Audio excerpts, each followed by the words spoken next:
Today, we're going to talk about the 3 pillars of modern masculinity. I've worked as a resident assistant for UC San Diego for the past 2 years now. I still actively work for them. As you can see, I am in a college dorm room. I have learned that these 3 pillars specifically lead towards making better members of society. And I want to discuss it specifically for young men, because I think it is ever so important that young men have these 3 pillars as they move to become more productive members of society. Now, the 3 pillars are respect, communication, and accountability. These 3 pillars are very interconnected and play off of each other a lot. You'll see that a lot more clearly once we have discussed and gone in depth in each one. So, the first one that we're going to talk about is respect. Now, the main aspects that I want to address is respecting people's time, respecting people's space, respecting people's belongings, also respecting people's boundaries and consent. I feel like that is a big one that a lot of men these days aren't necessarily doing or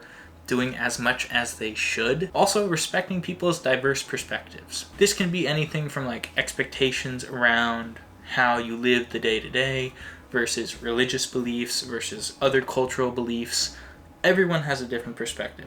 Especially in the United States, there is a lot of people from a lot of different backgrounds, and people can have different perspectives on pretty much anything that you talk about. The moment that you disrespect someone's perspective, you are discrediting who they are, their lived experience. I think a main aspect of masculinity is that we're not meant to tear people down. So to discredit one's own perspective and one's own experience does the exact opposite of that. That is why respecting other people's perspectives is so important. The second pillar of modern masculinity is communication. I'm not sure if it's from society using social media more or some other thing that we just haven't realized, but young people's communication skills have gotten a lot worse over the years. I have to say, I'm still learning how to be a clear and concise communicator. Here are some indicators that you're a good communicator, as well as things you can work towards if you want to become a better communicator. First off is simplicity and clarity. Don't use overcomplicated language if you don't have to. Speak in a clear tone as best as you can. Face-to-face interaction. I think face-to-face communication has a lot more nuance. You're able to read people's facial expressions as well as their body language, and it will allow you to have a better understanding of what that person is saying. Active listening is such a good form of communication. Acknowledging that you are listening to what the person is saying, and you're able to not just like stare at them and nod along, but actually understand the words that are coming out of their mouth, the emotion that is behind it.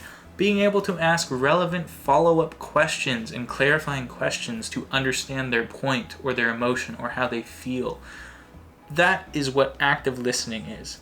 Intentionally taking in the information, not just reacting or thinking of something that you already have in your head and just bouncing it off. Another aspect of communication that I think a lot of people don't do these days is clear eye contact. Obviously, you want to make the right amount of eye contact so you don't seem like you're just like staring at them into their soul. What I normally do is I will look at someone's right eye as they're talking to me. You could also pick the bridge of their nose if you want to do that. But I normally look at someone's right eye, and I've been told I have very good eye contact. And the third pillar of modern masculinity is accountability. People often fear accountability, especially with some of the modern society's cancel culture. People can be a little fearful to take accountability for their actions. But there's something that I learned while I've been an RA at 7th College that has been transformative with how I interact with accountability in my life. One of the biggest things that I have learned in regards to accountability is that it is impact over intention. Let me give you an analogy so you can understand this better. Let's say you're at a office mixer and you want to get to know people, you want to make some friends. So, in the group that you're standing in, you start telling jokes. And let's say you start making jokes about BMW drivers and how they are the world's worst drivers in the world. Because they are. One of the people in the groups drives a BMW and gets very offended that you were making that joke, even though you had the intention of making a lighthearted joke just to connect with other people over potentially a very common experience. That person interpreted it as an attack or took offense to it. That impact of your joke might have had a lasting effect on them. And it's important to acknowledge that your actions can sometimes have a different impact than they were intended to. You had the intention of gaining connections with people.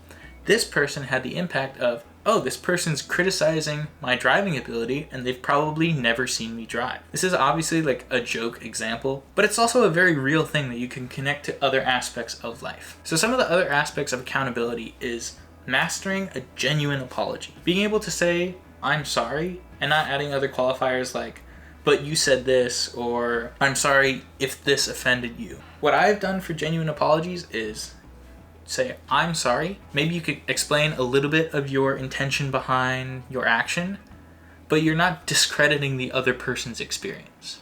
Another aspect that I think is very important about accountability is welcoming feedback. When someone comments about how your behavior has affected them, resist the urge to become defensive as much as you can. I always see feedback as someone giving me information that I could use to grow in the future. So as I stated earlier, these three traits are very interdependent. Effective communication demonstrates respect. Taking accountability requires clear communication. And both accountability and communication are forms of respect. And what's great about these three traits is they're not fixed traits. These are skills that you can cultivate and learn on a daily basis. And now I want to ask you, what do you think are the most important pillars of modern masculinity? Is it strength? Is it courage? Is it persistence? I want to create opportunities for young men to see what good modern masculinity should look like, what they should try to emulate. And I think the best way to do that is through having a conversation with people. Leave a comment down below on what aspect of masculinity you think we should discuss next, and let's navigate masculinity with purpose together.